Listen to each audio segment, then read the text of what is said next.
Back here in Phoenix, Arizona, Spring Training Live 2026 here on the Wisconsin Sports Radio Network mobile studios at American Family Fields of Phoenix, powered right here by the Potawatomi Sportsbook. There's Tommy Wirtz, Tim Allen. It's a final today from American Family Fields of Phoenix. Another Brewers victory. I like that. One more, and that's a winning streak. 6-2. Well, 2 is a winning streak. Well, isn't the line 3 is a winning streak from the movie? Might be your line and the movie line, but I consider it a winning streak at 2. Anyway, they get the victory today over the Diamondbacks, 6-2 the final, and Chad Patrick got the start today. Pitched pretty good. 5 strikeouts. We'll point to the positive there.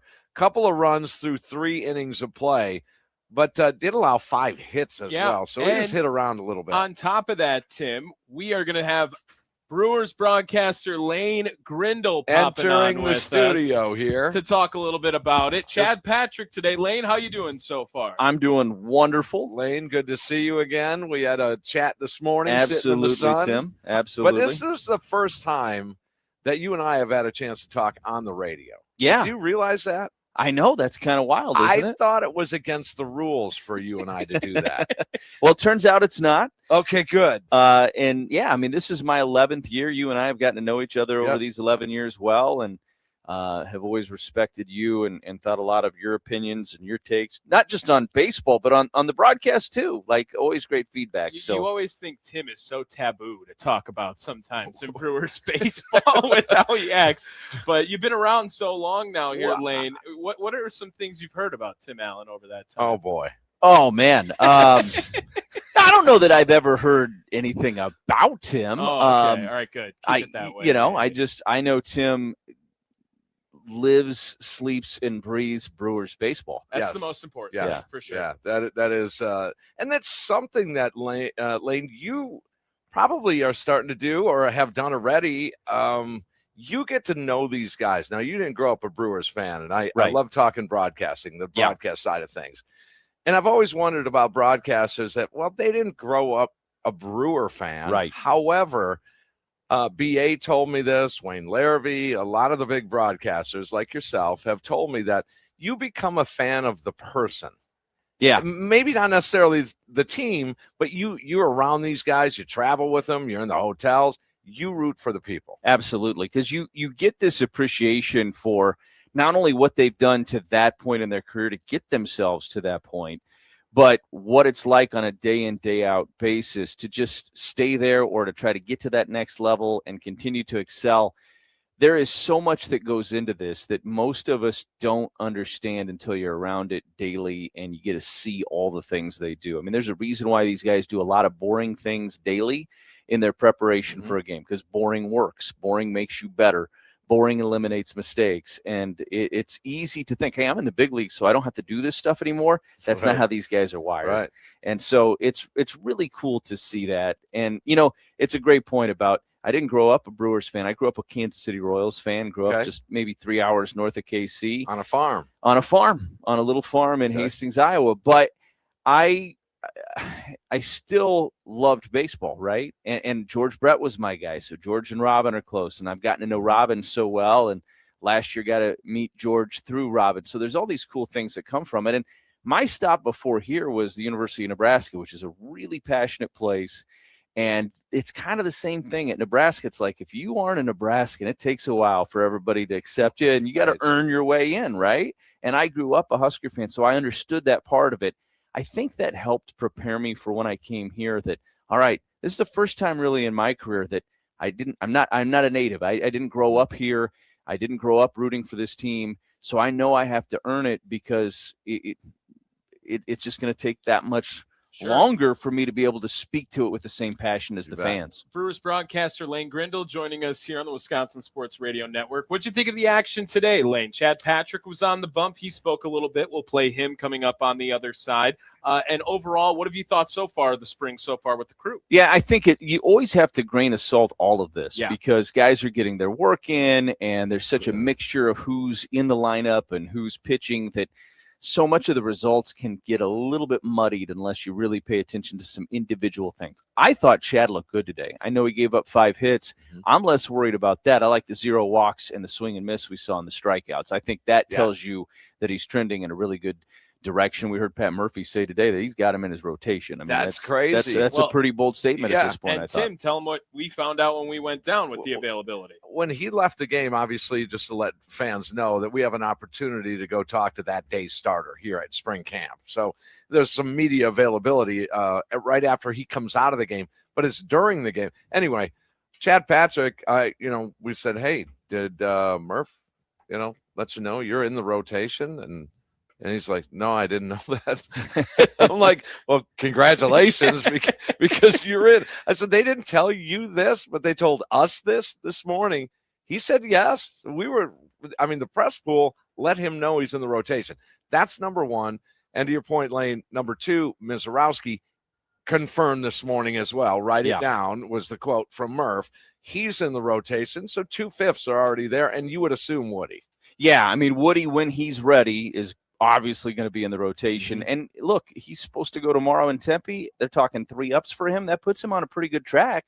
There's 3 weeks left. Absolutely. It puts him on a really good track for opening day. So I think things are, we always get to this point in spring training and there's some injuries and we kind of gnash our teeth over it because it's the old no news is good news when it comes to spring training. If you're not hearing about a player, that's usually a good thing most of the time. Mm-hmm. So the Quinn Priester thing yesterday was kind of like, ooh, that's a tough one. We don't know what that's going to be, but it's enough to be a little bit cautious and a little bit concerned for sure. So the fact that Woody's going to go 3 ups tomorrow, I thought was a great kind of spin on the other side of that, where you can be really optimistic about the way he's headed. The Brewers, I think one thing they clearly prioritized this offseason was that they didn't want to get stuck in the situation they were the last 2 years in April when they had all the injuries, where they signed Quintana halfway through spring training last year and then, of course, went out and acquired Priester. Those deals worked out great for this club, but it's also difficult to keep pulling that off. So they acquired a lot of talent and a lot of depth in the offseason. It's going to give them an opportunity to lean on some of these guys. They're going to have a great AAA rotation. And, the thing about maybe not telling Chad that he's in the rotation yet, or Miz or whoever else, is that whoever's in that opening day rotation for the first 5 games or whatever it is, maybe they go 4-man even to start with all the off days. Who knows? Whoever that is, I mean, we know they're going to use 10 to 12 starters probably over the course of the season. That's just the way Major League Baseball works. Are you concerned at all with the youth in the rotation? Because for me personally, as someone who loves to look ahead and loves the prospect rankings that goes into it, it gets me a little excited for the future of what can happen with this team. But specifically for 2026, do you think the youth and the lack of MLB experience is anything to be a little nervous about as a Brewers fan in the starting rotation? So I think I'm going to answer this 2 ways. I think Pat Murphy would say yes, that makes him a little nervous because any manager wants veterans that they can lean on. And so Brandon Woodruff becomes really important to him in that scenario. But I will tell you from my standpoint, I'm not that concerned. And that's only because the Brewers just have such a great track record of figuring it out with guys. I mean, Quinn Priester was a very young pitcher last year, and they turned him around in a matter of like 3 weeks, and all of a sudden he's off and rolling. Chris Hook is wonderful, and his whole group, Jim Henderson, and you just go on down that list, they're so good at this. They're so good at identifying guys' strengths and leaning on those strengths and figuring out how do we need to communicate with this individual player to make the light bulb go on for them, that I trust this group to figure it out. I really do. Lane Grindle here on Spring Training Live at American Family Fields of Phoenix. Lane, I got to ask you because I've asked every Brewer announcer that I could get a hold of and get on the air. Like we said, you come from the small town and a farm, but loving baseball and I'm not saying you're old now. Don't get me wrong. Getting there, but you're old enough to remember a regular radio. Yes, right. You're old enough to remember that. So you're listening to these radios, and then the icons are there, and then you end up working with one. Yeah. I do have to ask you about Bob Uecker. Well,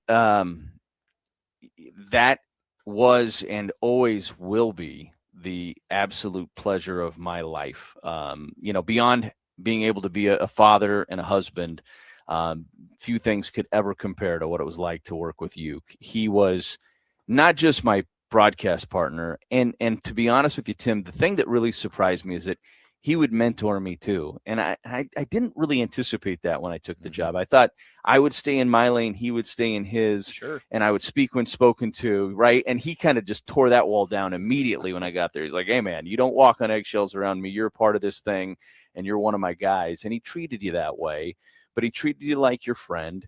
Like his friend. He treated you like family, and he made it really easy to just be yourself on the air with him because of the way he treated you and the way he treated your family, frankly. I mean, close with my wife and my kids. And it just was people ask me all the time, what was it like to work with Bob Uecker, right? That's probably the most prevalent question I get. And my answer is always, it was everything you think it is and so much more, because the laughs, the times when we had serious conversation, like when he told me what he was going through for the first time, which was just a couple of booths over here at American Family Fields of Phoenix. He just means so much to me, still does to this day. Stay in touch with the family as much as I can. Judy's down here. Had dinner with her last week and planning on seeing her next week when my kids get down here. I mean, they are family to us. And I know, the thing about Uke is I had this great, incredible personal relationship with him, and I learned so much from him. But then I also know what he meant to this organization and to the fans. And everybody knew him, whether they actually did or not. They knew him because he was authentic and he was himself on the air. That's it. And, who am I? I told this story a million times, but I was out here one year, and to my right was Brenneman, and to my left is Uecker, and I'm in the middle booth here. I don't deserve that. Anyway, all we know, you guys, I'm sure you clearly understand this, but all we know is Bob Uecker baseball. That's all any generation. And I can't just say it's for us old guys. I can say it's for an 18-year-old. Yeah. A 27-year-old, a 32-year-old.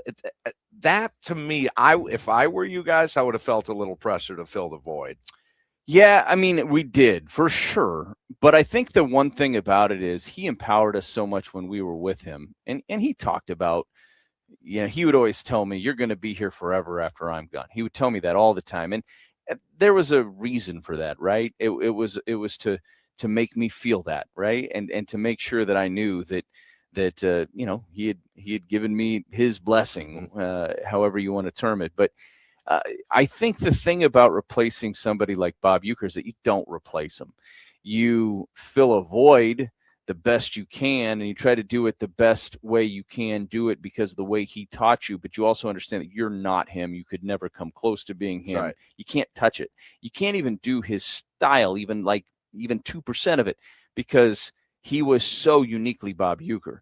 And so in some ways that made it easy because he would always tell us to be ourselves, and there was no reason to change any of that once we lost, our great friend and the guy that the booth is and the broadcast is and always will be still. It'll always be Bob's broadcast, even though he's gone, because his presence is always going to be in there to us. Tommy, get up, get out of here. Gone is replaced by Lane's bye baseball. Yeah, I remember. We had some paths that cross. I wasn't big time enough to be able to talk with Lane, but I was cutting the highlights of Lane at the last place at beforehand, the flagship, and he didn't know. But I know Lane Grindle joining us here. Everyone loves Bob. We all want to hear all the great stories. But you said next week you got some family coming in. Yeah. And I think you got more baseball games to go to from what we were hearing about as well. How exciting is that for your son to come down, play some baseball while is it spring break next week already? It is not. Okay. Spring break is late. So that was kind of part of the challenge was, Murph and I had talked about getting my son down here to play some youth baseball. At some point, we even had kicked around me and him coming down before spring training started, just to because they play year round down. Well, they play all winter down here in Arizona, and so my son is 10 years old. He plays 11U baseball and plays for the Hamilton Junior Chargers. Go Chargers! And, he's going to come down here and play with Murph and his group. Austin Murphy, of course, Murph's 11-year-old son is a great friend of my son Luke's, and it's been really fun seeing that friendship come together over the last couple of years. What's he play? Shortstop, pitches, plays a little of course catcher. he Got a does. cannon. Yeah. Got a cannon on him. All right. Yes, well, he does. Is he excited for it? He is. I mean, I could never probably capture the words to express how excited he That's is. got to be so cool. This kid loves baseball. Mhm. It's the only thing that he really knows. I mean, he plays football, he plays basketball, and he loves those sports too. But it always comes back to baseball at the end of the day. There's only one sport that he never stops, and he trains year-round for, and that's baseball. And it's pretty fun. Every spring, just put your wallet on the table when it comes time for gear. Oh, man. Right? Right. Oh, no, I Oh, get man, it. it's incredible. We're gonna Yeah, Tim knows We're gonna all need too Baby well. Grindle on a broadcast like Austin in a presser Yes. pass afterwards as well. Is he come around in the booth enough with you guys? Oh, Do you yeah. know what's going on? Yeah, up he there? comes to the booth a lot. He would tell you he doesn't want to be a broadcaster. He wants to play, and he's 10, so I encourage that. That's Play right. as much baseball as you can That's right. until you can't figure out the rest after that. Lane, final thing, Lane Grindle, Brewers Radio Network, our guest here on Spring Training Live 2026. Trevor Megill told us tail end of an interview we did with him this morning about, I brought up you guys are getting underrated, underestimated again. Your thoughts on that? I mean, it's 3 division titles, not that he was involved in all 3, but 3 division titles, and you just overdo it every single year. How about that? And I think, how many beeps did you put in there? It's a minute of beeps at the end. It's a minute long of Yeah. beeps. But see, they're doing it again, Lane. The national guys, projections, prognostications, etc. Yeah, I think the Brewers have to some degree broken the code, right? Like, and I don't mean like the baseball code. I mean the code of analytics, like where they have figured some things out that some of it can be measured on paper, but a lot of it can't be. And they just have figured out what kind of player they need to get. And it has been really fun to watch because what it's led to is a really fun brand of baseball too. It's very aesthetically pleasing to watch this team and to follow this team because of the style that they play. Tommy, you're from Wisconsin. I'm from Wisconsin. You're now a Wisconsinite by proximity, really, just being here, geographics. If you were to match that brand of baseball with the population of Wisconsin, the blue collar, I'd like to have a beer and have a brat, but I'd like to raise my children and go to church. This might be the brand that you would choose. This might be the player that you would choose. A couple of rejects, bounce backs, yes. and trying to get 2s on the team last year and playing a completely different style and almost a different version of Moneyball, right? Where it just feels like the Brewers see that the best teams are hitting all these home runs the whole time, and they think, well, what if we, instead of get Giambi, replace him with Caleb Durbin and with Bryce Starang and Sal Frelick? We can get to home plate more ways than just hitting the ball over the fence, right, Lane? I think that's what gets lost sometimes is that it just comes down to scoring runs. And we get caught up in all these little isolated things along the way that can help you score more runs for sure. But there's so many different ways to have great offense. And I think this way really works for Pat Murphy with the style and his personality. He wants to bring the fight to the opponent, and you have to bring energy to the field every day to play this style of baseball. It's an identity. And I've always said in sports, not just in baseball, in any sport, if you know clearly as a player, as a member of the team, what your role is and what the recipe is for your team to win that night, you have an advantage because there's a lot of teams in a lot of different sports that aren't sure how they're going to win.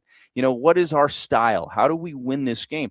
I think the Brewers show up to the ballpark every single day crystal clear on this is what we do to win baseball games. We play great defense. We run the bases really hard and really good. We pitch it. And we put the ball in play when the situation calls for it. And I just think that's been a big reason why we've seen this team take off, especially the last 2 years under Pat Murphy. I mean, this was a really good organization for a long time, and it's a golden era of Brewers baseball. It really is. But I think we've seen a little bit of even more shift just stylistically with this team since Murph took over. Oh, for sure. Yeah, so fun. Okay, well, I know it's been a long day for you.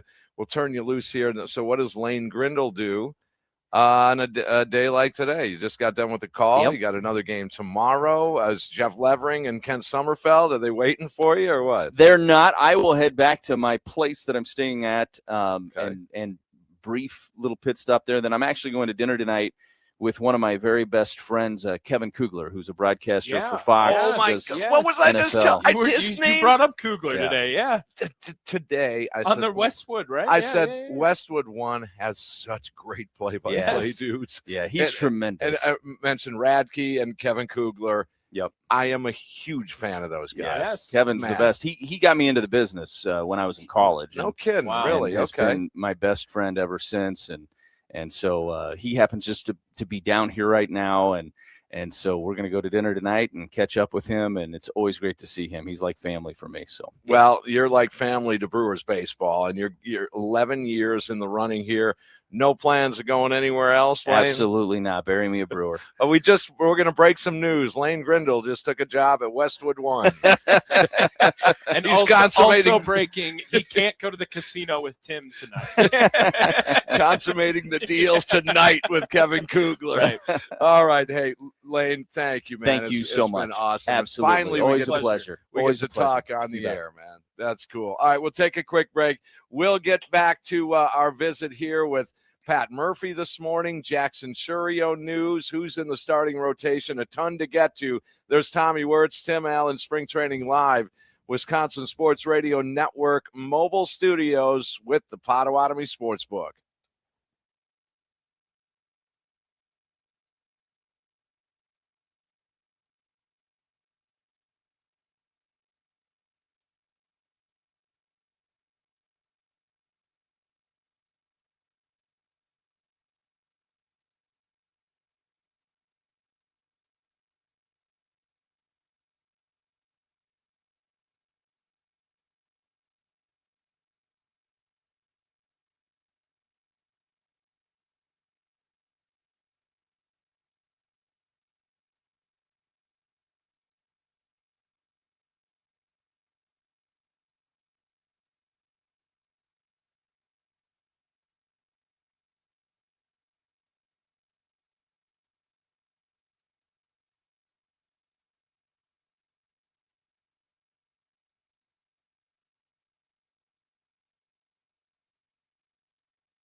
He's got an inside track for a rotation spot, or is it too Patrick? early to make those calls? Chad Patrick? Yeah. No, he'll be in a rotation. Let me write that down. What do you think he needs to do to be looked at or trusted for a potential third time through the order? Yeah, he's got to develop. He's got to be more efficient. Strike throwing, staying out of 20-plus inning pitches or 20 pitch innings, and he's got to develop that slower pitch. Yeah. Murph, is there anyone else right now who you would say that same thing about he'd be in the rotation? Write that down. Miz.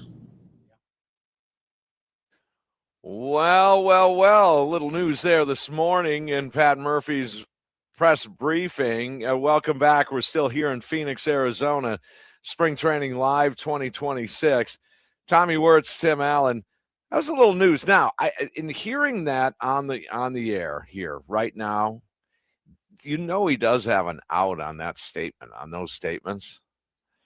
Because he didn't say when. Oh, I'm just saying that would be Murphy-like. That would be Murphy-like. But I think it's on the level. I would almost argue that he has an out after health comes into play, right? I think he is genuinely saying Chad Patrick at the beginning of the season, yes, he is a part of this 5-man rotation. And like Lane Grindle just said, who joined us, Brewer broadcaster, make sure you guys go back, listen to that on your favorite podcasts, Best Brewers coverage, Apple, Spotify, Google, or on the YouTube page, youtube.com/@WI Sports Radio. But what Lane Grindle was saying there is that Chad Patrick, he's going to be a part of this rotation because of some of the experience that he got last year, which a lot of these guys do not have with the big league club right now. I think that Murph, he has to put some faith into Chad Patrick because Murph's a familiarity guy. He's talking about the experience in the big leagues and the familiarity they have with the Brewers. That's kind of what it weighs into.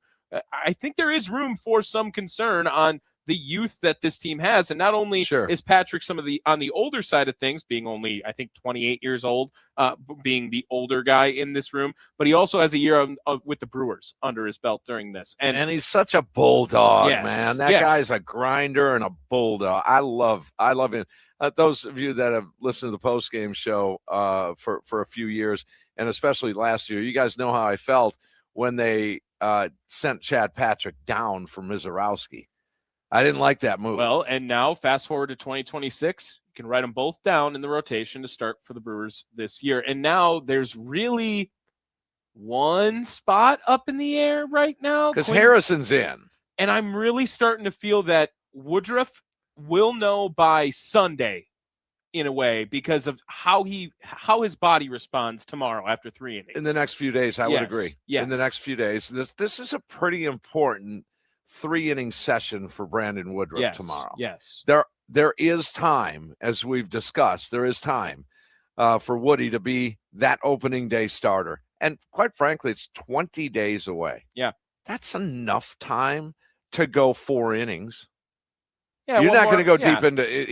He's not going to go deep. We talked to Chad Patrick after his performance today. And the bar is set in, and this may be just a baseball thing, not just a Brewer thing. The bar is set so low in innings per start or innings in that start. Get ready to clip this. Tim Allen rant incoming.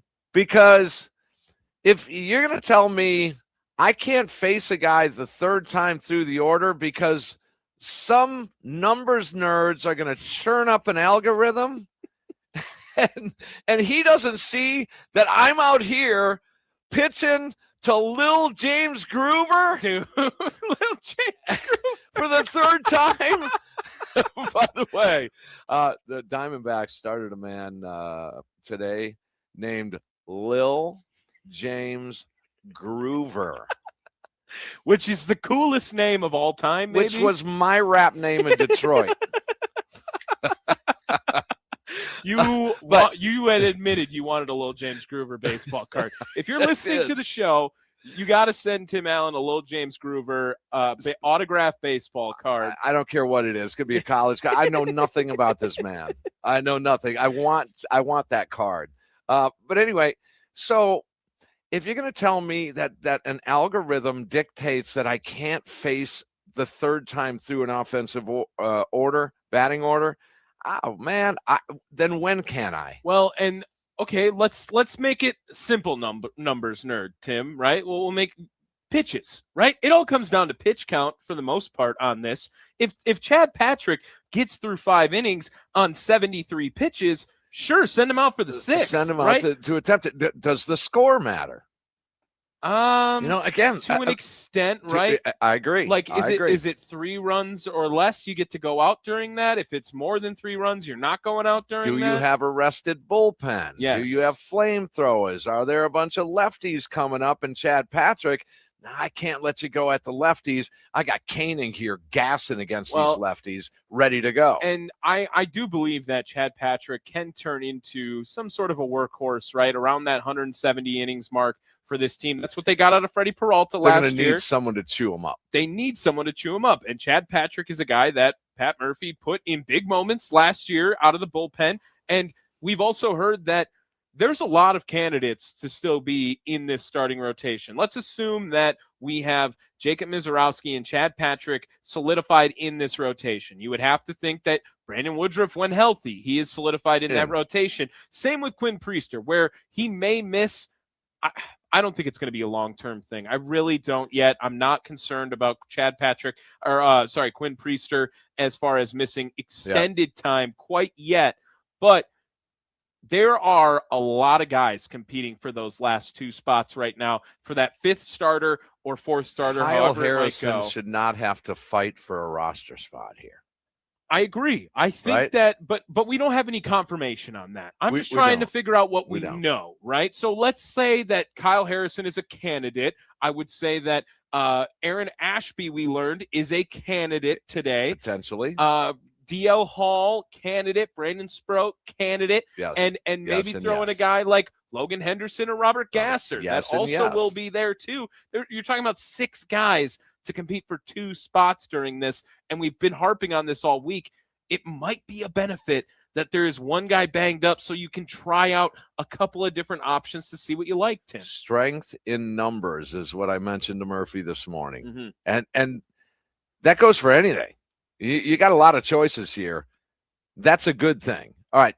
Some may say it's a bad thing. I think it's a good thing. I agree. So you're going to come up with some surprises. The Brewers do each and every year, guys. They'll find a couple of surprises. What about the question I asked Lane to you now, Tim? Because we haven't really talked about it one-on-one.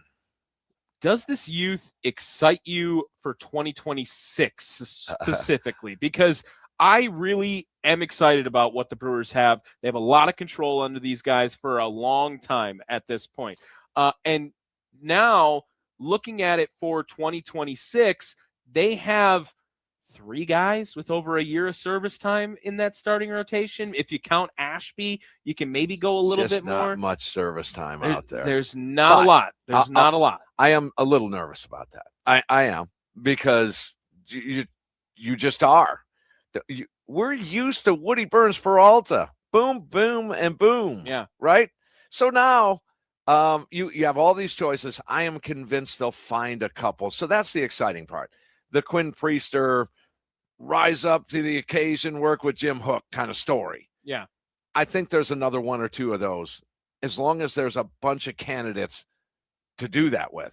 All right. So we've been thinking about taking some phone calls here. Brandon Snide at the station tonight. Brandon, you want to take some calls maybe at some point during the show tonight? It is absolutely your call. Yeah, let's do it. Want to? All okay. Right. Yeah. How about we can do it next round. We can go next go around if you want for the next segment if we got anything. Okay, if you want to jump in here on the Nicolay Law talk and text line, 414-677-1250, 414-677-1250. There's been a lot that's been happening here during the week of that we've been here, Spring Training Live, and we're doing our best to bring it all to you. And today, the news of Jackson Churio, getting hit in the hand in a ball game yesterday had to put a scare into the Milwaukee Brewers. Sure, it definitely put a scare into it. However, Pat Murphy, he did speak on this earlier today, and we did get some news that maybe it's not so serious. Here it is directly from the words of Pat Murphy. Go ahead. Did you guys get any word on what happened to Churio and what he's dealing with? Just contusion. They did an x-ray, got hit in the hand, hit by pitch. He's fine. They're holding him out of today. He's sore. Left. Left. Is this an instance where it's nice to have Nestor there too? I mean, we've been all over it. They're good. So They're really confident. They played today. He's not playing. Like, is this enough to I tried to say, scare you away? my thing was, send him home. Good luck. Yeah, he wants to play. It could be good for him, right? He's going to play tomorrow, it looks like, but might not. Depends. All right, there he is, Pat Murphy on Jackson Churio. That made me rest a little bit better after hearing he was hit in the hand. Right, the hand. You know, you see it all the time in Major League Baseball and now in the World Baseball Classic. Even there's just so many fragile bones in there, and you get a 90-mile-an-hour fastball off of it or whatever it is now. Always cause for concern when you see You someone know how getting many hit in the bones hand. are in the hand? You know how many bones are in the hand? You got these idiots up here in the stands. I mean, not idiots. These fans up here in the stands. That's a LaRussa. That's a LaRussa tirade. Well, isn't he the same guy who claimed that the lights were brighter when the Cardinals Absolutely. were batting Oh, than yeah. when it was when the Brewers were yeah. batting? Oh, yeah. You know, it's a shock that didn't work out in Chicago with him. Yeah, amazing. Yeah. All right. The Nicolay Law Talking text line at 414-677-1250. We're going to go to break. Is that what we're doing? Let's do it. Okay, we'll go to break, and we'll come back, and we're going to hear from Jared Koenig. Trevor Megill has some really, we had to edit, and we had to put beeps in there. How about Colorful. that?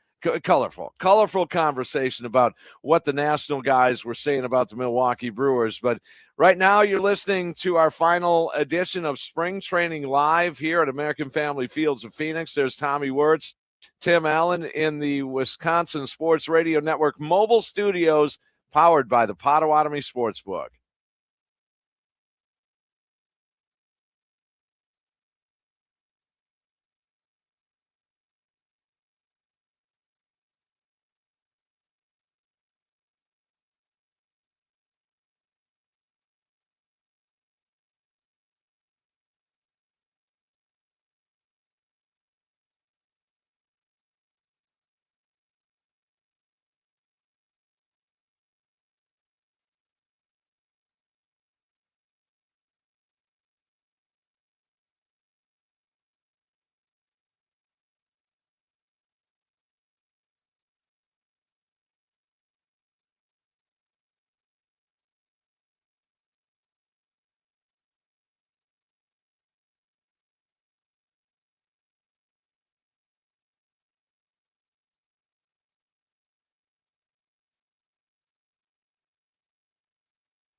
Yes, indeed. The Brewers get a victory in Cactus League action today over the Diamondbacks here at American Family Fields of Phoenix. That's where we find ourselves.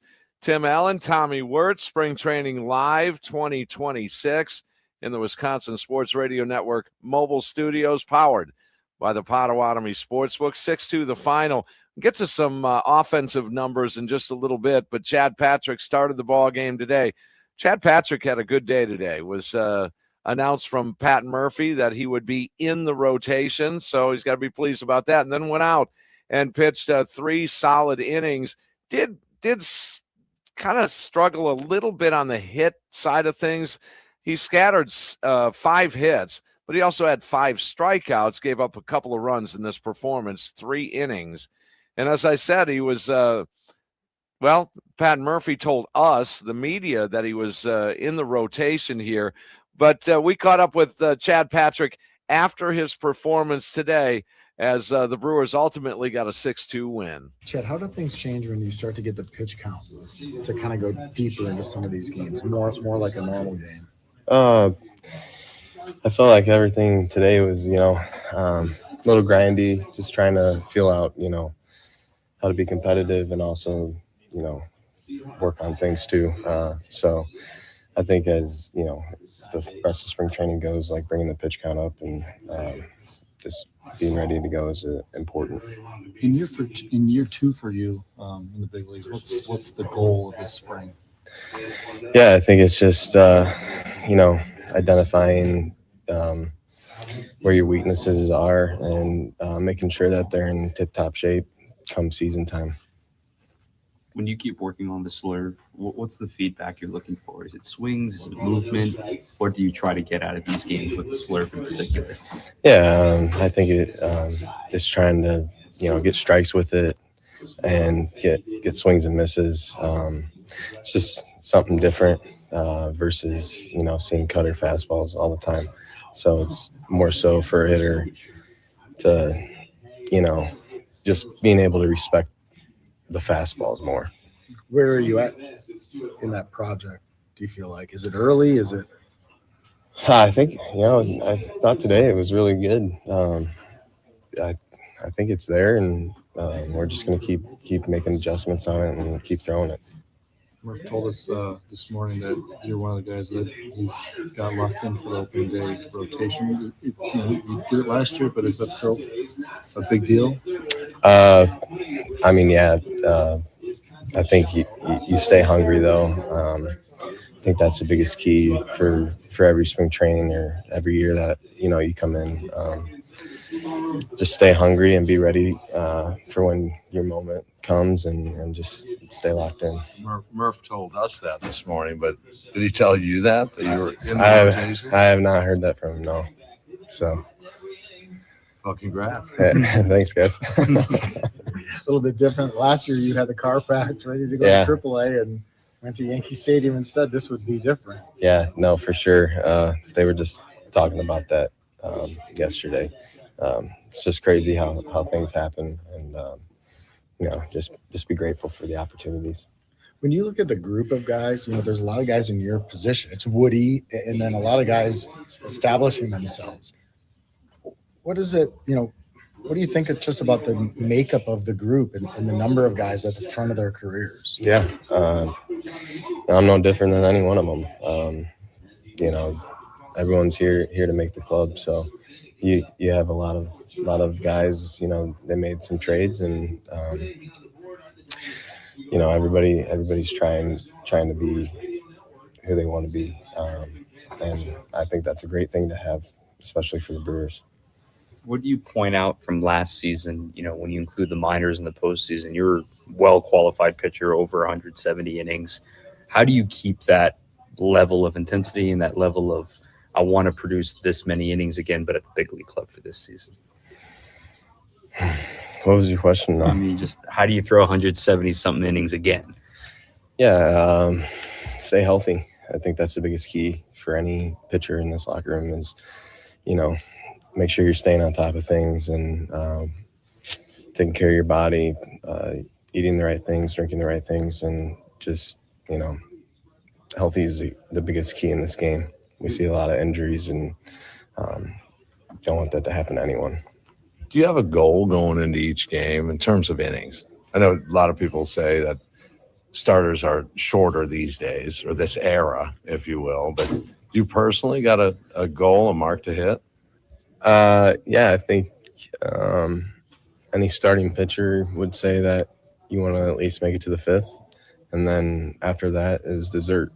I feel like once you make it to the fifth, you've done your job, and but after that, as long as you can, keep going and getting more outs and saving the bullpen on a given day, you got to be that guy. I think that's great. Do you feel like you still have to earn that third way or that third time through in just the way the game's played today? Or do you feel like you have the ability to face that? Yeah, I want to say, last year didn't get too many of those opportunities. And I hope, this year's a little different, and, just going out there and being, me, and when the ball's taken out of my hand, that's when it's taken out of my hand. Chad, this is tomorrow. Woody gets out there in a game for the first time. You've had a front row seat the last 2 years. What does he mean to this group? Yeah, Woodruff is the dad, or Unc. He's awesome. It's great. I'm grateful to be able to, any one of us to be able to pick his brain apart and,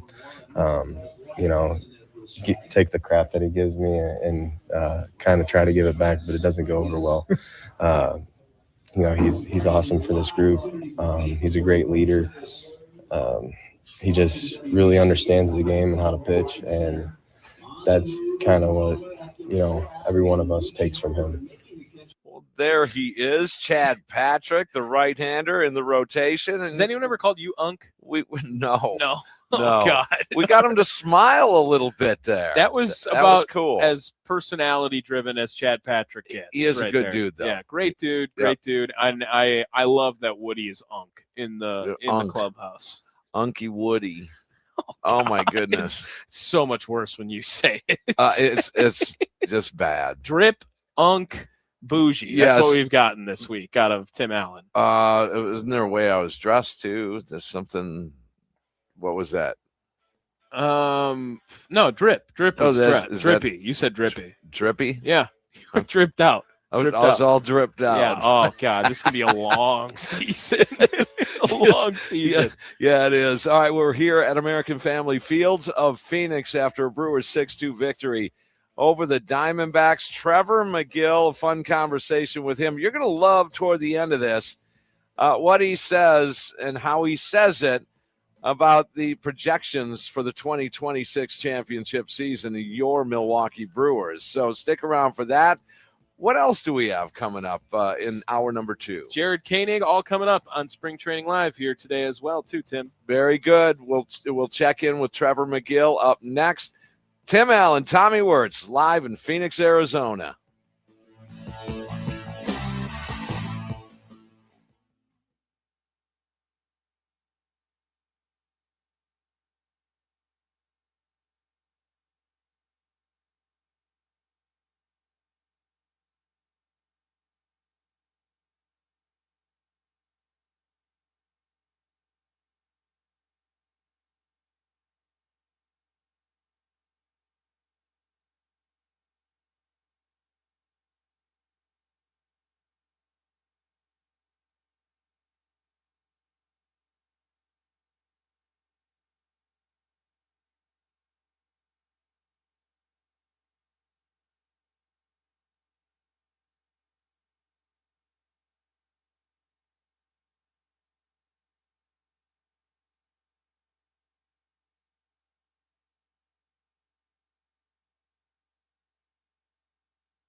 Yeah, here in the mobile studios with Potawatomi Sportsbook. It is Spring Training Live 2026. Tim Allen, Tommy Wirtz, and our final hour of programming here from Phoenix. Did it go fast? Oh, yeah, man. Way too fast. Way too fast. It was a hell of a week here in Phoenix, and one more hour to go now in the program. It does feel a little bit, with no matter how fun it was, it feels a little unfinished, right? You always want to be better every day when you're talking about what we're doing here, but man, we were go for 5 days too. And a lot of times, I may have mentioned this over the years, just to give you a peek into that Brewers clubhouse. Mm-hmm. A lot of people will say locker room, but clubhouse in baseball. Baseball's so weird. It is strange. You don't score points, you score runs. Yeah. But you have a media availability, and it's a parameter anywhere between. Yep. Well, this morning it was cut down to a half hour. Yeah, which is not a lot of time. You can't get a lot done. Can't get a lot done in a half hour. But typically out here it's an hour and a half, and so we're going to use all 90 minutes of that. Now, a couple of rules inside. If the players are naked, well, obviously you don't want to talk to them. We wouldn't want to talk to them. Okay. Regardless.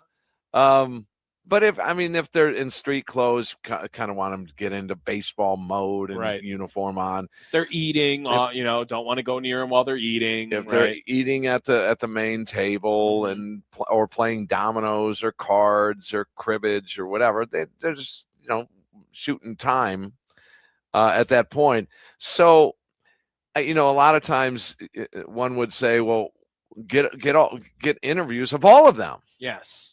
Which we want, by the way. We know that's your all goal. That's our goal first, yes, too. It is. But when they sit at the table, it's off limits. You cannot approach them. Right. That's their private. That's their island. Now Ryan Braun, I think a lot of players learned from Ryan Braun. Media availability was from 8 a.m. until 9:30. You would see Ryan Braun at 8:02 till 8:03. And then 9:28 to 9:30. I'm not kidding you. Yeah.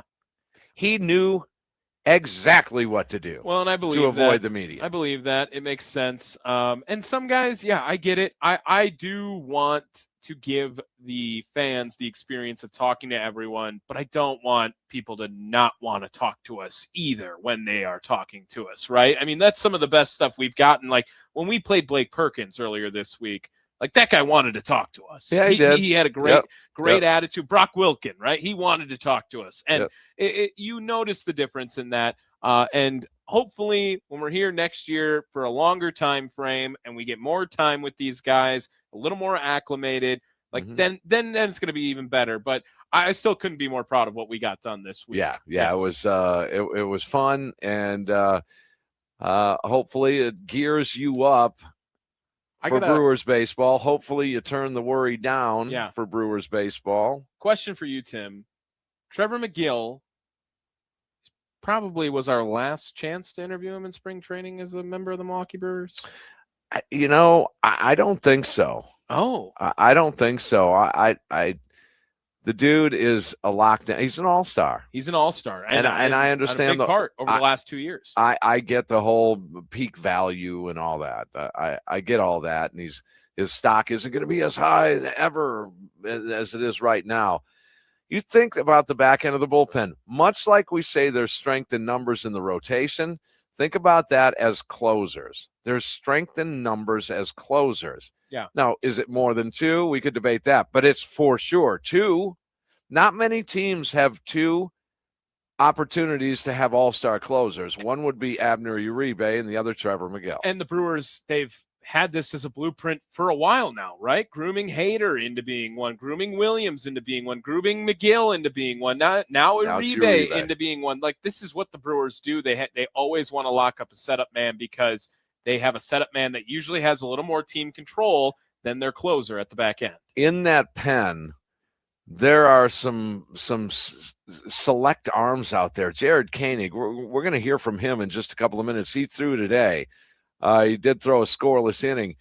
I don't know if he was particularly happy with the way he's been utilized early on in spring and to the midway point. Sure. And we'll hear from Jared coming up, a slimmed down Jared Koenig as well. A little bit of weight off. But, I mean, these guys can throw. Does Brandon Sproat, does he translate to a hard-throwing 6th inning, 7th inning guy? Maybe.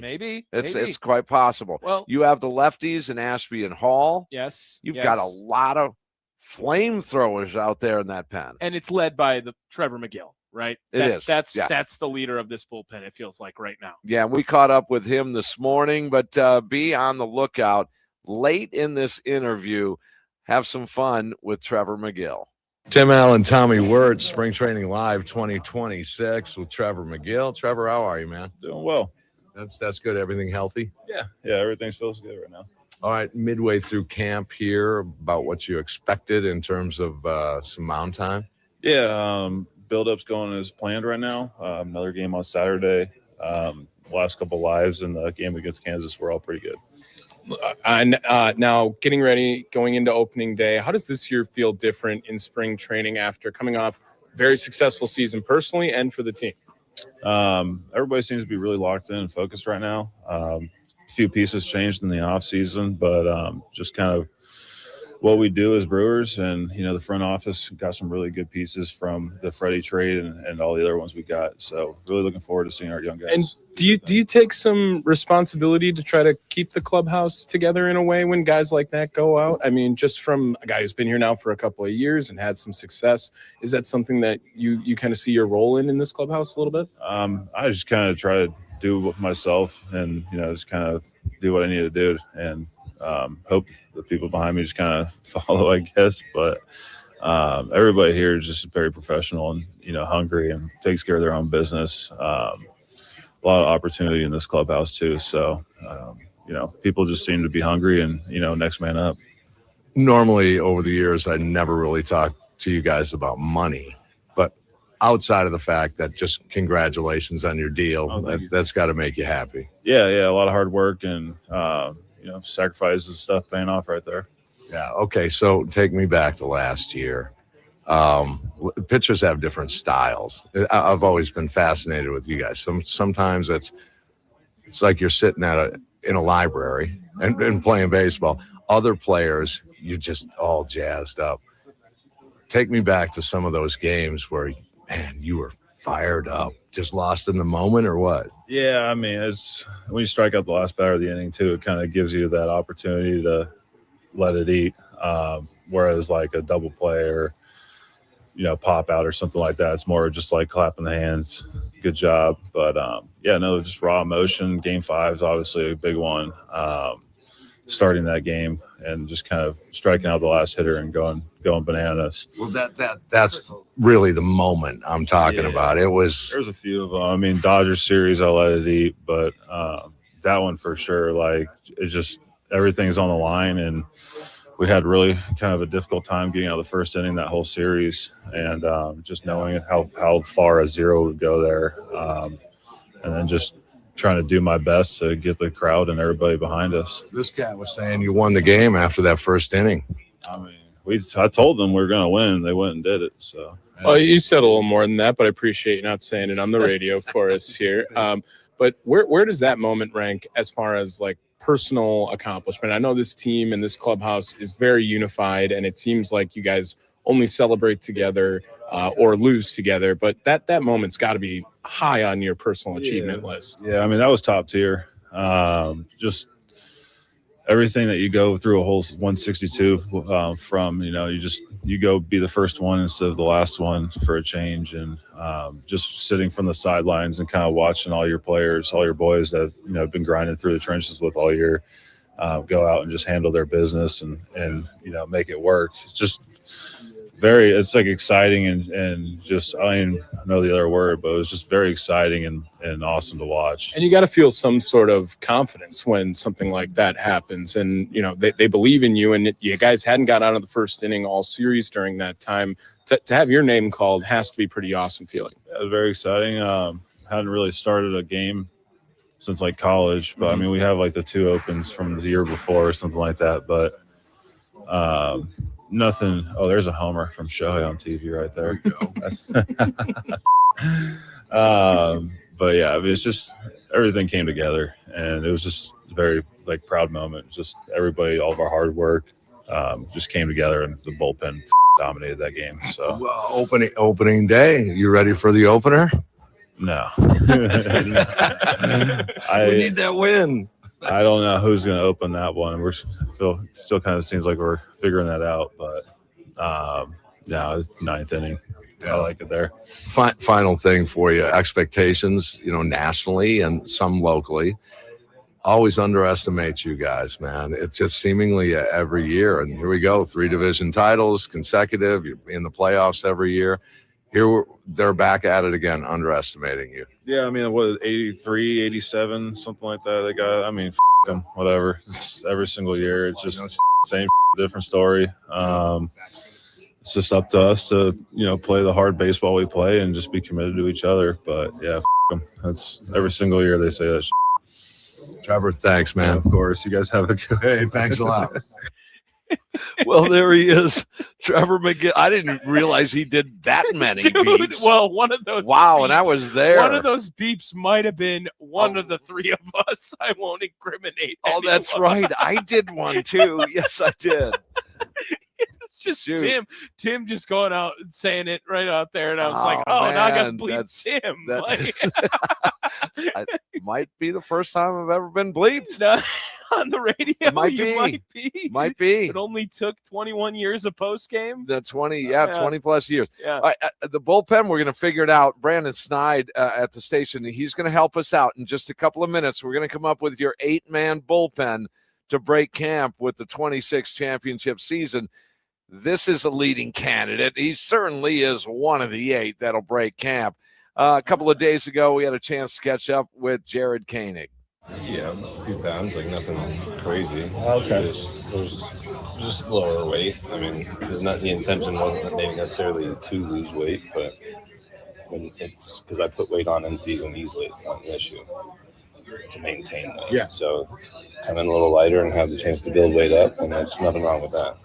What do you make of the radar gun readings in the first couple for this time of year? Is that normal for you? Is this down from where it should be? I mean, I think it's down from the last couple of years by a minuscule. It's not really extreme. I haven't. It's not. I know it's a touchdown compared to that, but it's not completely abnormal for me to be. Otherwise, I don't usually hit higher velo until late in the spring and season time. Top velo is not going to come out here. It's just there's no real place for it. It seems like. I mean, I haven't really had counts either to where I can kind of ramp up and let some go either. So nothing's really favored that aspect either. Is it a factor? I mean, in your career, you've sometimes come into camps, winning a spot on a team. Not that you're not competing, but is that a factor as well? Just that you sort of know your path? No. I mean, yeah, it is a little understanding. Obviously I'm still competing, but there's a little more leeway per se in that aspect. It's not like I'm trying to go out there and suck every day. It's just find some things. I think the shorter off season, I think having that one last month of training and build up stuff like that could be a factor per se. And I haven't quite hit that mid-spring training form, which I'm normally at, because I'm that couple weeks behind in that aspect. That could possibly be something. Maybe the strength floor was a touchdown just because of that, again, that said thing. But the strength doesn't feel bad to me. Everything feels good. Body feels good. So it's just a matter of getting opportunities. I mean, I told them I just wanted to pitch in more games. I was held out of games early on. Some games I don't like some games. So I just don't like facing teammates. It's hard for me, especially to want to throw what I want to throw there. So that ramp up, Jared, does that kind of play a role early in the season, or when the bell rings, is it just game on and there's no more ramping up? You just need to be there. Yeah, I mean the ramp up is. I think it's still building in terms of like, and I had good lives in the off season before I came here. But I think there's just a constant ramp up. Like you get once you get in season, it's kind of a go, but there can be I think still a ramp up in that aspect. I mean, you'll see it. My velo usually ticks up like in July more than in April and May. So, And that's kind of a health thing, though, right? I mean, it's a health thing. I think it's just a rhythm, timing, fatigue thing. Do a little better with a little bit of fatigue instead of feeling fully fresh to where I'm trying to create more when I don't need to. And that really is the extra month that you talked about. That's a real thing. Like we've talked with pitching coaches, we talked with Murph. It seems like it's very much on everybody's mind in terms of thinking about how to properly prepare. For this season. I mean, it seems like they've taken it a little slow with me, which is fine. I got no issues with that. But when it goes like this and I'm not getting the outs that I want, it's more so the outs. I don't really care about the velo. Yeah. It's just I'm getting contact and not getting outs, which is fine. I mean, it's well placed balls as well. So it's just good baseball on the other side. Then I just want more games. Like that's all I want. Give me more game speed so I can work on it. Was there anything over the winter or here in spring that you're working to adjust? I mean, a wrinkle or? I was trying a sweeper. I'm still trying a true sweeper. I've only been able to throw one in a game because I've only had one left-handed batter in the last 3 weeks. So it's a work in progress to feel it out and see if I can add another pitch. Not that I necessarily need to add another one because I already throw 5, but it's something to always try and get better and improve. And if I can do that, then that's a good thing. I think the biggest focus for me was getting the cutter back to 2024 form. And because last year was good, but it just wasn't as good as the year before. So I think that was the biggest focus. What goes into that? I mean, is that just reps with it, or do you get into edgertronic stuff? I didn't really do much edgertronic the off season, but I did do TrackMan, just typical TrackMan stuff, and just video, like pretty cut and dry stuff like that, and what feels good, what looks good, and then what the results appear as. Where do you go for that? My trainer, Matt Rosignol, Rosie's training in Scotts Valley, California. I've been with him for 8 years, and he's the only reason I'm a big leaguer. So it's pretty easy to support him and be there with him when he's helping me. He's helped me. He's turned me who I am. So He speaks so highly of you too. I mean, how valuable is it to have that long-lasting relationship that goes even beyond the team? That's your employer. This is a true partner. Yeah, exactly. He's one of my very, very good friends now. I'm fortunate to say that. I mean, he officiated my wedding, so like that was it's a luxury for me to have and be so close with him and be able to talk. Like I talked with him yesterday about the day prior and stuff like that and little things, and we can have our back and forth and our inputs and then go from there. But it's been, I mean, it's definitely a luxury for me to have that. Well, there he is, Jared Koenig, the left-hander. He pitched today and had a scoreless inning. Did scatter a couple of hits in that frame, but no runs. We'll take that. A little bit better performance out of the Brewers left-hander today. Yeah, and now we're going to see how he shapes this Brewers bullpen, doing a little round robin. Like you said, we're going to build it. 8-man Brewer bullpen on the other side. Yeah, and we'll include Brandon Snide, who knows as much about Brewers baseball as anybody. Tommy Wirtz, Tim Allen, we're here at American Family Fields of Phoenix. They are cleaning up the ballpark after a 6-2 Brewers win over the Diamondbacks. It's Spring Training Live 2026 here in the Wisconsin Sports Radio Network mobile studios with the Potawatomi Sportsbook.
Yes, indeed. Brewers get the victory today, 6-2, the final over the Diamondbacks in Cactus League action. We are a little bit less than a half hour away from completing our week of spring training live.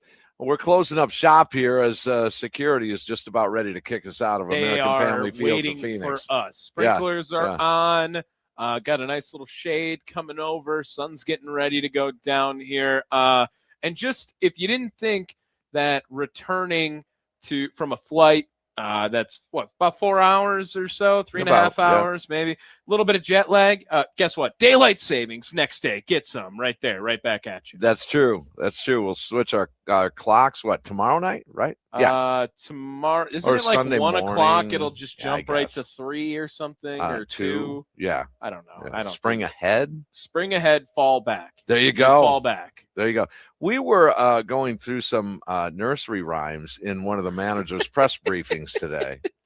Lane Grindle had some jokes. Was it today? Yeah, it was this morning. Yep, it was this morning. And you guys know Pat Murphy.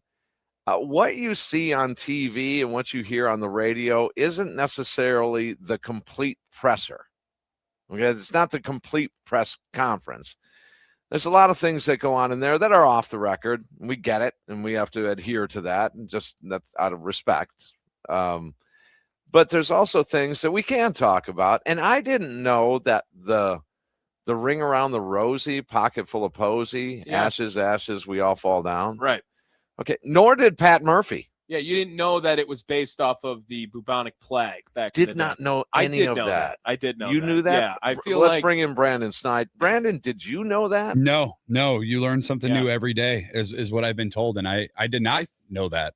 I think it was actually because of like the smell, and posy was supposed to be like it's a flower, and so it was supposed to smell a little better. Where it's like all Then these decaying people are bodies. right. Yes. Yeah, yes. now it's sad. Now I will be sad every time I hear it. Well, now all your children know that too, Brandon, and you have like 42 lineages that you have to make sure that's that true. this thing doesn't get cut through. So The law firm of Snide, Wirtz, and Allen are going to figure out the 8-man bullpen right now. Let's go round robin. We each get a pick. okay. Do you want me to go first? Do you want to go first, Tim? Snide? Hobie Milner is off the board. He He's is 90 not miles there. south. Not there. Alex Claudio not going to make the cut here. We have names. We have names to go in our Joe bag with. Winklesass is not Okay. available. Are we Yeah. starting from the top though and scratching off Either, like any of them? Any of them? Yeah, any of them. Snide, why don't you go first? Yeah, set you the tone. can You lead set the off. tone. All right, I'll go the easy ones. Let's get the easy ones out of the way. I'm going with Cowboy, Abner Uribe, who will be your closer, I believe, in the 2026 championship season. At some point. I'm with you, Brandon, to a degree. In a best case scenario, though, don't you believe that if he's not and Uribe is healthy, it means that things are going well in the 8th and 9th innings? Sure, certainly. Yeah. I mean, you talk about shortening the game, right? Like that's how you get to victories, and that's how you get to 97 wins, like they did a year ago. Is you have a starter go 4, 5, 6. If you're Freddie, it's usually 4, but get your starter into that 5th or 6th inning, and then you shut down those last 2 innings, and you just need a little bit of a bridge from that 6th to the 8th inning, and usually it's lights out. And I would agree with you, Tim, but I mean, Abner is just. I'm so excited for him to be in that 9th inning when the moment comes because I think he's built for it. Am I remembering correctly? Hader was on the 2020 team, right? When Devin Williams won Rookie of the Year and Reliever of the Year?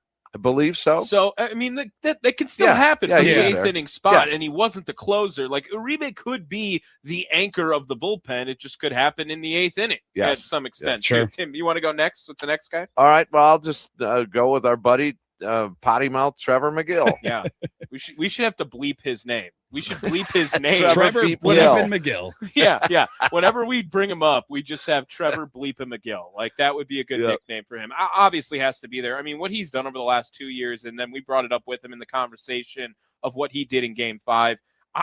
Crazy. Whenever you heard any trade rumors around him, that was the one that would make me the most upset. Hearing anything, why? Who doesn't want another guy who throws 100 and is 6'10" or whatever he is in your clubhouse? May go down as one of the better trades in the last decade. Oh yeah, what did we say it was for? Floyd, like it was Taylor, like for Taylor Lloyd, it was Floyd, for like a Wright brother or something like that. I don't even know. It was, but never it was had a chance. A player to be named later, which Yes. ultimately turned out to be Taylor. Taylor Floyd, I think is correct. Maybe. Yeah, whoever he is. Okay. I hope he. God, I don't need another Rob Piccolo on this show, so I hope Taylor Floyd's doing all right. Okay, I'll go next in the bullpen, and then I will go with another one. If we're all going an easy round here, Koenig's got to make this team. Right? He does. I mean, I think that they need that lefty that's had that experience. We know how much Pat Murphy values the big league time and time with this Milwaukee Brewers team. I'll say that from the first round, that one's definitely the most sketchy pick, but I'll say Jared Koenig is probably going to be in this bullpen. He's in, guys, and Murph talked about him a few days ago in one of his morning sessions, and think of the situations that Koenig has been in the last couple of years. I mean, when you get down to it, has he created some of his own situations? Sure. There's no question about it. Yeah. But wiggling out, he's gassing up and in. He's punching. He's in the most crucial moments of the game. Brandon, you said it. It's to get it to those guys in the back end. Koenig has been huge. And he pitched today. The last two outings, not great out here in spring, but he's big time in that bullpen. Brandon, you're up next. Yeah, I'm going to go with another guy that probably is penciled in and not going to surprise anybody. We saw him a ton last year. Some fans would even make the case we saw him a little bit too much and he was a little bit overworked. But I'm going with Aaron Ashby. Yeah, that was my next pick. Going in there, 2.16 ERA a year ago. And he's a guy, too, and you guys know this, like, the Brewers could roll him out there, to start the game. And we've seen that before. And he can start in a pinch. If their injuries start to concern the Brewers and they start mounting up, and Brandon Woodruff and Quinn Priester are names where you're not sure if they're going to be ready in the first couple of weeks of the season. Aaron Ashby came up as a starter. I think he's got some of the nastiest stuff, guys, on the Brewers rotate. Like, it is when it's working and it's moving, it is the nastiest stuff. So I'm going Aaron Ashby. Number 4 for us in our bullpen. Can I say this real quick? If Aaron Ashby is the opener on opening day, I'm going to lose my That's mind. crazy. I'm going to lose my mind. That would be so Brewer-like. It would be so Brewer. It would be so Pat Murphy. But yes, undeniable, Aaron Ashby has to make this. Okay, team. so he's in. Now, I will say this also, that I believe that this team is going to need innings, and they need a long man. And they need a long man. By definition, a long man, just in case, not just in case. Let me rephrase. When it happens, when someone blows up because they're young starters, we all know that. Someone's going to blow up early and have one of those inning and a third, and we got to go get him because it's 6 hits and 5 runs already. Right. That's going to happen. And I think his name is DL Hall. I think there's your long man. I had him penciled in mine as well. He was huge, Tim, during that. Remember that 13-game win streak from August into September? He played a vital role in that, and he was huge for pushing. them. They're pushing. You have to find out what you got in that Corbin Burns deal once and for good. You got to find that out. He's been derailed by injuries. Joey Ortiz, we have to find out. Right. Once and for good this season. Is that coming to fruition? Same thing with DL Hall. You have to find out. Brandon, to your point with stuff, DL Hall's got some good stuff. Sure he does. Yep. And I think by definition, there's your long man in that pen, the lefty DL Hall. I am looking at a list of the Brewers spring training roster. Sure, it's okay to throw them out there. Throw the names out there. I just want to say that there's a lot of lefties. It's a lot of we named Uribe and Megill, and then everyone else I'm feeling really confident about. It's just a lefty heavy pen. I'm going to go another lefty here because I think he will make the team, and I want to be correct on at least one of these first 2 picks. Rob Z, right? He's pitching for Canada right now. Okay. Another lefty that I think played pretty solid last year for this Brewers team when he was called upon. Got a little banged up, and we didn't get to see him down the stretch. But I think that Rob Zastryzny is going to be a part of this bullpen as well. But again, like that's a lefty with Rob Z. It's a lefty with Aaron Ashby. It's a lefty with DL Hall. I still think you can argue maybe even another one, Jared Koenig, right? That's 4 lefties That's already. Another one. I don't know if there's going to be room for another one on this list. Well, you got room for 2 more now. And you Brandon, talk about if you starters too. Yeah, talk about starters too. Kyle Harrison lefty, Robert Gasser lefty. So there's some more lefties that our flexible Shane Drohan, who I think we'll eventually see, maybe not the start of the year. I feel bad going because I agree with you, Tommy. It's lefty heavy, but I know you're going to say if you trade for him and you give up at one point, that's right, a rookie of the year candidate, he was the rookie of the month in July, and Isaac Collins, Aniel Zerpa's got to be included. And he's kind of what the Brewers need in that, he 96th percentile in ground ball rate. Like he can throw the sinker. You obviously have Joey Ortiz and Bryce Terrain up the middle of your field. Like that bodes well for the Milwaukee Brewers defense. And I think you're going to see him in spots where they need, I think, and you guys can correct me if I'm wrong. Did Murphy say there's a possibility of him being a starter at some point too? Yeah. He didn't Well, mention Matt him. Arnold did. Matt Arnold, I think it was Arnold. We've been here. Yeah, he did not mention him since we've been here. When we talked about it, Ashby and DL Hall were named guys that were in the bullpen last year. They were named that they could be stretched out. Serpa, right, the potential is there, but we have not heard that while we've been here this week. Arnold said he wouldn't rule out that he would start. Yeah. Maybe he's going to open. I just think if you trade, like the Brewers are going to trade for a guy, and I understand it's sort of a strength for them pitching wise, and I know his numbers in KC aren't going to wow anybody, but anybody that gets under Chris Hook and Jim Henderson, I think are going to give their best stuff, and I think the Brewers will get him in there. Before you name your eighth, let me tell you some names that are still available, Tim. Okay, Grant Anderson. Yep. Okay, Robert Gasser, Logan Henderson, Sammy Peralta, Carlos Rodriguez, Brandon Sproat, Jacob, and Craig Yoho, all being the names that I think that are in contention for a bullpen spot. It's down to 2 for me, guys, and they're both right-handers. Okay, so rule out the Gassers. Okay. We're going to scratch Henderson. He's a right-hander, but we'll scratch him. I mentioned him earlier in the show today. You can't rule him out, but I'm not choosing him. Because Sproat, I think, is potentially in the rotation. Potentially. Especially if those top 2 guys aren't ready. Yeah. A guy that has had some success in the big leagues, they need a right-hander to go in and get right-handers out. Yep. You can't just have these lefties facing right-handed sticks all the time. You can't do it. It's a situational game. At some point, you do want a couple of relievers to get both sides out. You just want out-getters out there. Yeah. But it's a specialist game. But Grant Anderson is going to break camp. There's your 8th. Yeah. It's got to be, right? Yeah. I'm with you on that. And again, like losing out on some of these guys that you see, it's going to be crowded in AAA too. And it's, you know what, though? It's going to be competitive in the big leagues as well. That's what that probably means. How many relievers are we going to see this year? Well, that's the thing is they're probably going to have some fluctuation up and down between Nashville and the Brewers. Let me ask you guys a question, because he was kind of I don't want to say let down a year ago, but like the hype didn't meet the expectations and what we saw in the field in Milwaukee. Craig Yoho, are we still a believer in Yoho?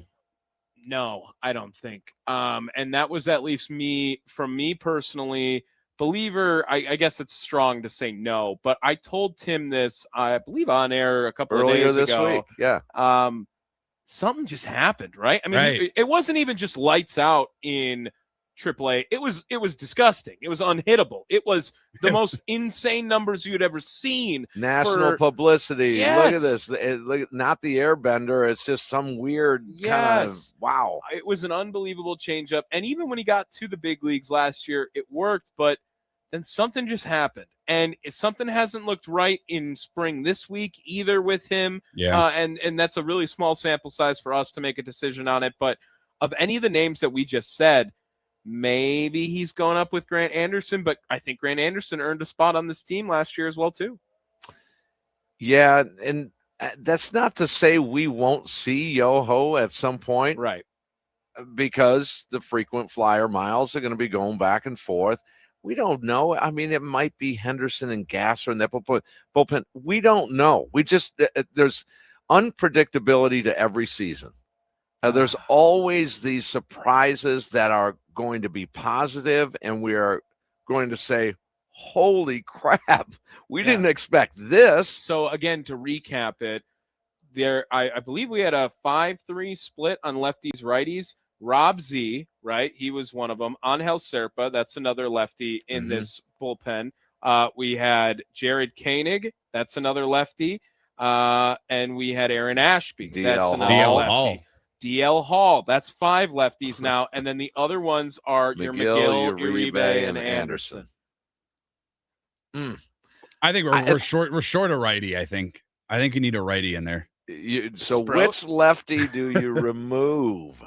I mean, it's probably Zerpa, right? Because No, it's got to be Rob Z. Because Serpa they traded for. Yeah, But you're both right. those guys in the WBC right now. That's another thing where I Right. I almost want to give those guys a little bit of a nod of, well, they're good enough to play for their country. They'd play for this team, right? I don't know. No, It's you're a probably fun right. problem to have. Fun problem to have if you're the Brewers. I don't know if they consider it fun. I would. As I said, strength in numbers. There's a lot of arms in that bullpen. And what do the Brewers do? You know, in recent years, they've worked their starters through the bullpen first. Yeah. They don't just dub them and anoint them as a starter. Right. Burns, Woody, Peralta, all 3 of those dudes started in the pen. And that makes me feel like Sproat's got to make this team too, right? Well, it depends. Like wild. if Priester and Woodruff aren't ready and they start on the IL, like you're gonna that have changes to, things. That changes. will. I agree with you, Tommy. You'll see Sproat. Could even see Harrison in that initial 5 with Mizorowski probably being your 1. Snide, I'll tell you right now, the one takeaway, and maybe we could do this after the break, but I have a takeaway from this week on I 100% know a category I feel better on, having been here and seen something in action in person. Maybe I can just tease that there for the other side. I like that. Okay, you feel better about a certain, and it's not a position group. Oh. It's a topic from the off season. Okay. I want to just I feel better about. Okay, how about this? A trade. I feel better about a trade. You feel better about the food at American Family Fields of Phoenix. I will say we should go to break. That's what I will say right there. I'm going to agree with you. Yeah. We'll go to break. Jalapeno break. All right. Yeah, let's do that. We'll wrap things up with a conversation on the other side here. Brandon Snide at the station here. Man, Ed, you know what? I don't believe we've ever been on the air talking Brewers baseball together, have we? I don't think so. Your other stint, I called in a handful of times, and we've talked there. But Yes. not like this. And this is awesome. This is a cool. bucket list for me. This is awesome. This is cool. Me too. There's Tommy Wirtz, Tim Allen here at American Family Fields of Phoenix. Spring Training Live 2026 in the Wisconsin Sports Radio Network mobile studios with our friends at the Potawatomi Sportsbook.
Final few moments and minutes of Spring Training Live. We'd like to thank the Potawatomi Sportsbook, big part of our trip out here for Spring Training Live on the Wisconsin Sports Radio Network. Of course, the Milwaukee Brewers, Public Relations, Mike Vassallo, Andrew Grumman, all the players we got to talk to all week as well. And, of course, this, nighttime grounds, custodial staff letting us out. A lot of great people we met out here. Security was great. Yeah, all the broadcasters and other media members. It was fun hanging out with these guys as well. All right, so very quickly, you feel better about one thing that you feel a little bit different about on, say, last weekend.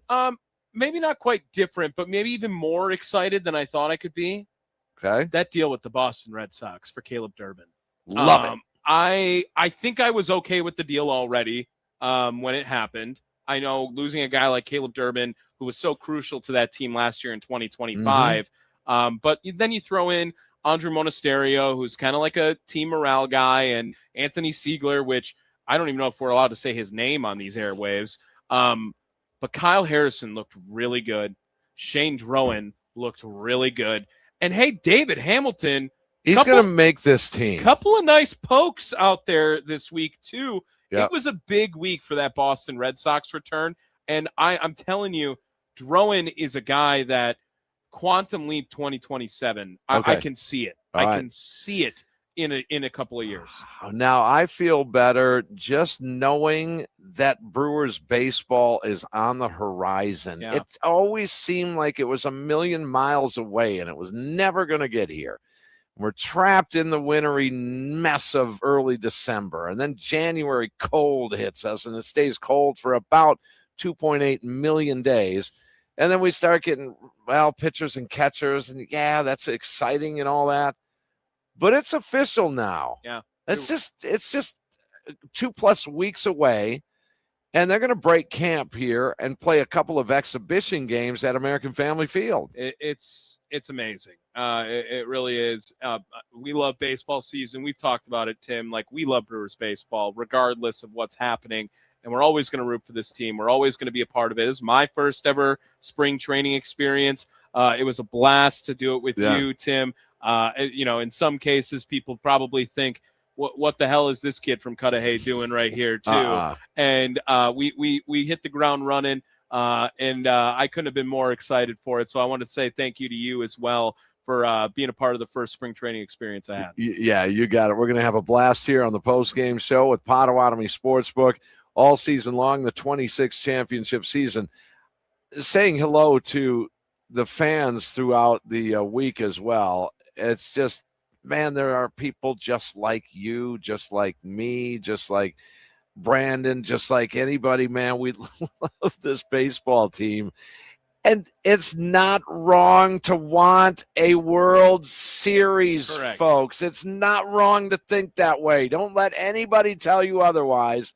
It's okay. And with that comes with some letdowns along the way. It's okay. Yeah, there will be ups and downs. Remember, it can't be worse than the first 4 games of last season, right? I mean, that can't happen on opening day again. Those first 4 games. Please no. I mean, it was the worst run differential ever here. I know we only got about a minute left, but it's gonna be better those first 4 games than it was the last 4 games. And last year turned out to be amazing.